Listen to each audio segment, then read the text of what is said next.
কোরআনের ভিতরে আল্লাহ রাব্বুল আলামিন পৃথিবীর ইতি অন্ত, শুধু পৃথিবী নয়, এই মহাবিশ্বের মহা সৃষ্টির যা কিছু আল্লাহ পাক সৃষ্টি করেছেন, মহাগ্রন্থ আল কোরআনের ভিতরে আল্লাহ তাআলা সেই সব কথাগুলো বলে দিয়েছেন। সুবহানাল্লাহ পড়েন। এটা সাধারণ কোনো কিতাব না, এই সাধারণ কোনো কিতাব না। এটা আপনি তো মনে করছেন সাধারণ একটা কিতাব, এই কিতাবের ভিতরে আর কি আছে, মোল্লারা বা কি জানে, মাদ্রাসার ভিতরে আবার কি বা পড়ানো হয়, আপনি আশ্চর্য হবেন।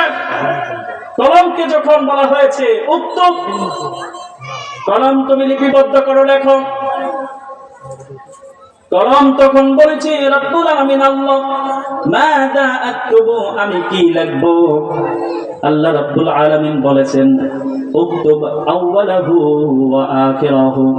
এই পৃথিবীর মধ্যে, এই সৃষ্টির মধ্যে সূচনা লগ্ন থেকে নিয়ে এ পর্যন্ত যা ঘটেছে, এবং মহাপ্রলয় দিবস যখন আসবে, কিয়ামত যখন এসে সব কিছু শেষ হয়ে যাবে, আমার বান্দা বান্দীদেরকে জান্নাত জাহান্নামে যখন দেওয়া হবে, ওই পর্যন্ত যা কিছু হবে, যা কিছু ঘটবে, সব কিছু তুমি লেখা শুরু করে দাও। আল্লাহু আকবার। সব কিছু কলম লেখা শুরু করে দিল। লেখা যখন শেষ হয়ে গেল, জাফাতিল আকলাম, কলমের কালি পর্যন্ত শুকিয়ে গেল, কোনো কিছু আর অবশিষ্ট থাকলো না। রাব্বুল আলামিন সব কিছুকে কাউন্ট করে এই কোরআন নামক গ্রন্থের মধ্যে আল্লাহ তাআলা ভরে দিয়েছি। সুবহানাল্লাহ পড়েন। সমস্ত ইলম আল্লাহ সুবহানাহু ওয়া তাআলা এই কোরআনের ভিতরে ঢুকিয়ে দিয়েছেন। আল্লাহু আকবার বলেন। বুঝতে পারলাম ইতিহান্ত সবকিছু তোমার ভিতরে দেওয়া হয়েছে। তোমার কাছে আমি প্রশ্ন ছুড়তে চাই, কোরআন বলো তো, তোমার লেখক কে? তোমাকে লিপিবদ্ধ করেছি? কার ভাষা তুমি? কার কথা তুমি? তোমার রচয়িতা কে? এতটুকু তথ্য তুমি দিতে পারো কিনা? কোরআন মাজিদ তখন মানুষের চোখে আঙ্গুল রেখে মানুষের দৃষ্টি আকর্ষণ করে। কোরআন তখন বলে, আমার রচয়িতা সম্পর্কে, লেখক সম্পর্কে যদি জানতে চাও, আমার বুকটা তুমি চিরে চিরে দেখো, আমার রচয়িতা সম্পর্কে কোরআনে লেখা আছে। সুবহানাল্লাহ বলেন। আল্লাহ তাআলা কোথায় কথা বললেন? 16 নম্বর পারা 11 নম্বর পৃষ্ঠা, কোরআন মাজিদের বর্ণনা শৈলী অনুযায়ী 20 নম্বর সূরা সূরাতুত তাহা 4 নম্বর আয়াতে রব্বুল ইজ্জত ওয়াল জালাল কোরআনে কারীম মানুষদেরকে জানিয়ে দেয় যে শোনো, আমার রচয়িতা সম্পর্কে তোমাকে তথ্য দেই। তানজিলাম মিম্মান খালাকাস সামাওয়াতিল উলা। তুমি কি জানতে চাও? তুমি কি শুনতে চাও কে আমাকে রচনা করেছে? কার কথাগুলো আমি বহন করে বেড়াচ্ছি? তুমি কি জানতে চাও? শোনো, তোমাকে বলে দেই, এই আসমান এবং জমিন যা কিছু সৃষ্টি দেখো, সব কিছু যিনি সৃষ্টি করেছেন সেই মহান রব আমাকে রচনা করেছি। সুবহানাল্লাহ। আরেকটা জায়গার মধ্যে কোরআন মাজিদ আরেকটা জায়গার মধ্যে ঘোষণা করে দেয়, শোনো, আমার রচয়িতা সম্পর্কে তোমাকে বলি, তোমাদেরকে ধারণা দেই। শোনো, 21 নম্বর পারার 14 নম্বর সূরা 32 নম্বর সূরা আলিফ লাম মিম সাজদার ভিতরে কোরআন মাজিদ তার পরিচয় তুলে ধরছে।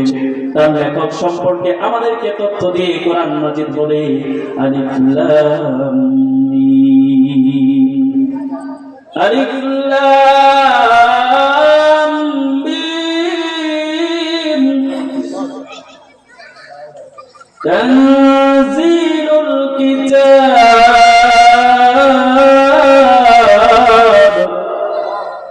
লা রাইবা ফীহি মির রাব্বিল আলামিন। সূরা বলেন আল্লাহু আকবার। আলিফ লাম মিম, তানজিলুল কিতাব।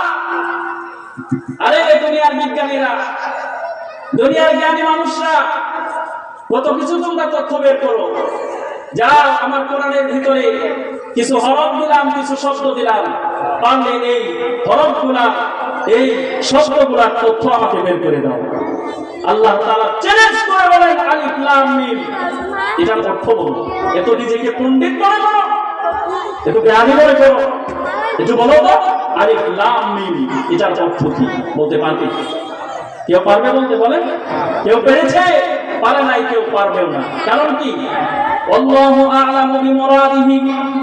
আলিফ লাম মিম, এই তিনটা হরফে মুকাত্তাআত যেগুলো আছে, এগুলার অর্থ একমাত্র কেবলমাত্র শুধুমাত্র আল্লাহ রাব্বুল আলামিন জানেন, এবং যার উপর কোরআন নাযিল করা হয়েছে তিনি ছাড়া আর কেউ জানে না। সুবহানাল্লাহ পড়ে। তানজিলুল কিতাব, যে কিতাবটি অবতীর্ণ হয়েছে, লা রাইবা ফিহি, এই কিতাবের মধ্যে কোনো ধরনের সন্দেহ নাই, সন্দেহের অবকাশ নাই। মিন রাব্বিল আলামিন, এই কিতাবটা অবতীর্ণ হয়েছে আসমান এবং জমিন, এই গ্রহ উপগ্রহ নক্ষত্রপুঞ্জ যা কিছু তুমি দেখো সমস্ত সৃষ্টি করে সৃষ্টিকর্তা রব্বুল আলামিনের পক্ষ থেকে এই কোরআন অবতীর্ণ হয়েছে। সুবহানাল্লাহ পড়ে। এখন কথা হলো কোরআন, তোমার কাছে প্রশ্ন করতে চাই, তুমি বলো তো, এই দুনিয়াতে আসার আগে, দুনিয়ার জিন্দেগিতে আসবার আগে তুমি কোথায় ছিলা? তোমার লাইব্রেরি কোথায়? তোমার প্রকাশনী কোথায়? কোন প্রকাশনী থেকে তুমি প্রকাশিত হয়েছো? কোন লাইব্রেরি থেকে তুমি এসেছো? একটু জানতে চাই। আপনি যদি কোরআনকে এই কথাটুকু বলেন, কোরআন তখন উত্তর দেয়। 30 নাম্বার পারাটা তুমি খোলো, একটা সূরা আছে সূরাতুল বুরুজ, এই সূরাতুল বুরুজের শেষ আয়াতের মধ্যে তুমি তাকাও, আমি রব্বুল আলামিন খুলে খুলে আমার কোরআনের মধ্যে বলে দিয়েছি, বাল হুয়া কুরআনুম মাজিদুন ফি লাওহিন মাহফুজ। আল্লাহু আকবার। বাল হুয়া কুরআনুম মাজিদ, অতীব মর্যাদাময় এই কোরআন, যেটা লিপিবদ্ধ আছে সংরক্ষিত ফলক লৌহে মাহফুজের ভিতরে। আল্লাহু আকবার বলেন। কোথায় লিপিবদ্ধ? লৌহে মাহফুজের ভিতরে। এখন কথা হলো, আপনি কোরআনকে যদি প্রশ্ন করেন, কোরআন তোমার কাছে প্রশ্ন হলো, তুমি যেহেতু লৌহে মাহফুজ নামক প্রকাশনী থেকে প্রকাশিত হয়েছো, লৌহে মাহফুজ নামক লাইব্রেরি থেকে তুমি এসেছো, তোমার কাছে আমি প্রশ্ন ছুড়ে দিতে চাই, কার উপর তুমি অবতীর্ণ হয়েছে, কার উপর তুমি নাজিল হয়েছো, তার সম্পর্কে একটু তথ্য আমাদেরকে জানাও। তখন কোরআন মাজিদ বলবে, সমস্ত বিশ্ববাসী, সমস্ত মানুষদেরকে চোখে আঙ্গুল দিয়ে কোরআন মাজিদ তখন উত্তর দেয়। কোরআন মাজিদ সূরাতুল 18 নম্বর পারা, 18 নম্বর পৃষ্ঠা, 25 নম্বর সূরা, সূরাতুল ফুরকানের প্রথম আয়াতের মধ্যে আল্লাহ সুবহানাহু ওয়া তাআলা বলেন, তাবারাকাল্লাযী নাযালাল ফুরকানা আলা আবদিহি লিয়াকুনা লিল আলামিনা নাযীরা। আল্লাহু আকবার বলেন। তাবারাকাল্লাযী নাযালাল ফুরকান, বরকতময় মহিমাময় সেই সত্তা যিনি নাকি কোরআনকে নাজিল করেছেন, এমন এক বান্দার উপরে, যে বান্দাকে কিছুদিন পরে সমস্ত বিশ্বের মানুষের জন্য ভীতি প্রদর্শন করে বানাবে। সুবহানাল্লাহ বলেন। এরপর আপনি কোরআনকে প্রশ্ন করেন, কোরআন বুঝলাম, এই লোকটা বিশ্বের সমস্ত মানুষের জন্য ভীতি প্রদর্শনকারী হবে। তোমার কাছে প্রশ্ন হলো, তুমি বলো তো, এই লোকটার আসল কোনো নাম আছে কিনা, যেই নামে আমি চিনতে পারি? তার ডাক কোনো নাম আছে কিনা, যেই নামে পুরো আরবের মধ্যে পরিচিত, পুরো বিশ্বের মধ্যে পরিচিত, এমন কোন নাম তার আছে কিনা? কোরআন মাজিদ তখন বলে, আবার আমি যার উপর অবতীর্ণ হয়েছি তার ব্যাপারে যদি তুমি জানতে চাও, তাহলে 26 নাম্বার পারা 6 নাম্বার পৃষ্ঠা হলো সূরাতুল মুহাম্মদ 2 নাম্বার আয়াতে আল্লাহ তাআলা বলেন, ওয়া আমানু বিমা নুজিলা আলা মুহাম্মাদিন ওয়া হুয়াল হাক্কু মির রাব্বিহিম। ঈমান আনো সেই জিনিসের উপর যা মুহাম্মদ সাল্লাল্লাহু আলাইহি সাল্লামের উপর অবতীর্ণ করা হয়েছে। সুবহানাল্লাহ। মুহাম্মদ সাল্লাল্লাহু আলাইহি সাল্লামের উপর যা অবতীর্ণ করা হয়েছে সেই কোরআনের উপর তোমরা ঈমান আনো। যদি আনতে পারো তাহলে দুনিয়াতে লাভ, আখিরাতে লাভ, কবরের সময় লাভ, মৃত্যুর সময় লাভ, ফুলসিরাতের সময় লাভ। তুমি যখন মিজানের পাল্লাটা ওজন করা হবে তখন তোমার জন্য লাভ। আল্লাহু আকবার বলেন। জোরে বলেন আল্লাহু আকবার। সম্মানিত ভাইরা আমার, এরপরে যদি আপনি কোরআনকে প্রশ্ন করেন, কোরআন তোমার কাছে আমার প্রশ্ন হলো, তুমি মুহাম্মদ সাল্লাল্লাহু আলাইহি সাল্লামের উপর অবতীর্ণ হয়েছো, তোমার রচয়িতা হলেন আল্লাহ রাব্বুল আলামিন। তুমি লৌহে মাহফুজ থেকে এসেছো, বুঝতে পারলাম। এখন তোমার কাছে প্রশ্ন হলো, তুমি বৎসরের কোন মাসের মধ্যে এসেছো আমাদেরকে একটু জানিয়ে দাও। কোরআন মাজিদ বলেন যে আমার একটা সূরা আছে, সূরাতুল বাকারা 185 নম্বর আয়াতটা খোলো। আমাকে আল্লাহ রাব্বুল আলামিন কিভাবে নাজিল করেছেন, কোন মাসে নাজিল করেছেন, এতটুকু আল্লাহ পাক বলে দিয়েছি। শাহরু রমাদান আল্লাযী উনজিলা ফীহিল কুরআন। রমজান মাসে আল্লাহ রাব্বুল আলামিন এই কোরআনকে নাজিল করেছেন। এখন যদি আপনি প্রশ্ন করেন কোরআন, তোমার কাছে আমি প্রশ্ন করতে চাই, সেটা হলো বুঝতে পারলাম তুমি রমজান মাসে নাজিল হয়েছো। যখন নাজিল হয়েছো তখন দিন ছিল না রাত। আল্লাহু আকবার বলেন। যখন তুমি নাজিল হয়েছো সেই সময়টাকে দিন না রাত, এ ব্যাপারে যদি তুমি আমাদেরকে একটু জানাতে। কোরআন মাজিদ বলে আমাকে নাজিল করা হয়েছে, আমি নাজিল হয়েছি রাত্রের বেলা। শুধুমাত্র রাত্রি নয়, বরং বরকতময় রাত্রিতে আমাকে নাজিল করা হয়েছে। আপনি কোথায় পাবেন এই তথ্য?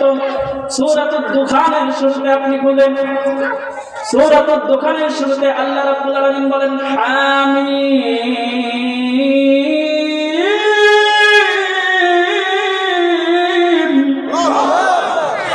ওয়াল কিতাবিল মুবিন ইন্না আনজালনাহু ফি লাইলাতিন মুবারাকাতিন ইন্না কুন্না মুনদিরিন। আল্লাহু আকবার। আল্লাহ রাব্বুল ইজ্জত ওয়াল জালাল বলেন হামিম ওয়াল কিতাবিল মুবিন, সুস্পষ্ট কিতাবের কসম করে বলছি, ইন্না আনজালনাহু ফি লাইলাতিন মুবারাকা, এই কোরআনটাকে আমি বরকতময় রজনীতে নাযিল করেছি।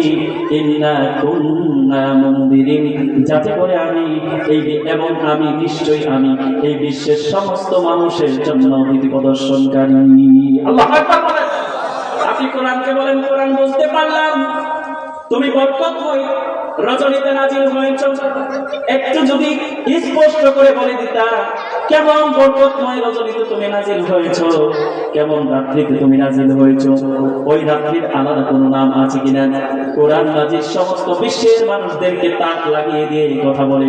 তুমি যদি জানতে চাও যে এই রাত্রিতে আমি অবতীর্ণ হয়েছি, ওই রাত্রি সম্পর্কে যদি তুমি জানতে চাও, তাহলে কোরআন মাজিদের 30 নম্বর পারা তুমি খোলো। কোরআন মাজিদের 30 নম্বর পারা তুমি খোলো। খুলবার পরে তুমি দেখবা কোরআন মাজিদের 30 নম্বর পারার একটা সূরা আছে, সূরাতুল কদর। আমার এই কোরআনের বরকতের জন্য, কোরআনের বরকত হিসেবে আল্লাহ তাআলা একটি রাত্রিতে নাজিল করেছেন কোরআন।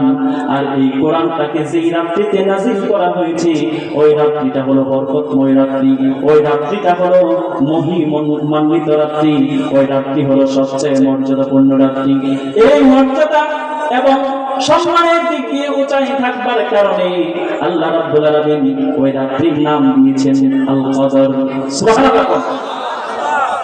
তুমি কোরআন মাজিদ পড়ো, 30 নম্বর পারা, তুমি 30 নম্বর পারা সূরাতুল কদর তুমি খোলো।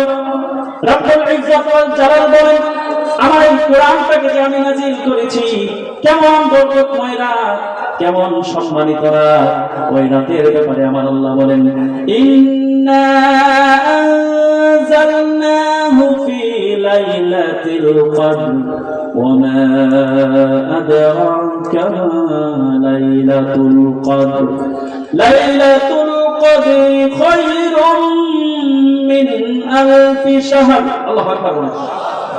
আল্লাহ বলে ইন্না আনজালনা ফি লাইলাতুল কদর, কদরের রাত্রিতে আমি আমার এই মহিমান্বিত গ্রন্থ, মহাগ্রন্থ, পবিত্র গ্রন্থ আল কুরআনকে আমি নাযিল করেছি। আল্লাহু আকবার বলে।